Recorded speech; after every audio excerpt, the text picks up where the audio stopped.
সালাতে দোয়া কবুল হয়। সালাতে দোয়া কবুলের 3 জায়গা। একটা হচ্ছে তাকবীরে তাহরিমার পরে আমরা সানা পড়ি না, আমরা তো একটা পড়ি। আল্লাহর হাবিব সুন্নাহ এবং নফল নামাজে আরো পড়তেন সানা, ওই দোয়া কবুল হয়। 2 নম্বর জায়গা সালাতে সেজদায় পড়ে দোয়া করলে কবুল হয়। আকরাবু মা ইয়াকুনুল আবদু মির রাব্বিহি ওয়া হুয়া সাজিদ ফাকসিরু ফীহি দুআ। বান্দা যখন সেজদায় লুটিয়ে পড়ে, বান্দা আল্লাহর সবচেয়ে কাছে চলে যায়। তা কিন্তু বিশ্বনবী বলে সেজদাটা তোমার রবের কুদরতি পায়ের উপরে পড়েছে। সেজদায় পড়ে দোয়া করেন। সালাম ফিরানোর আগে বিশ্বনবী দোয়া করতেন, লা ইউসাল্লিমান্না আহাদুকুম হাত্তা ইয়াতাআওয়াযা মিন আরবা'a।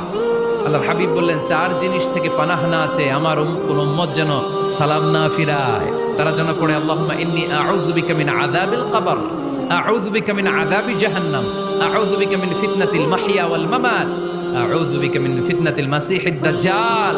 আল্লাহ কবরের আযাব থেকে বাঁচাও, আল্লাহ জাহান্নামের আগুন থেকে বাঁচাও, আল্লাহ জীবন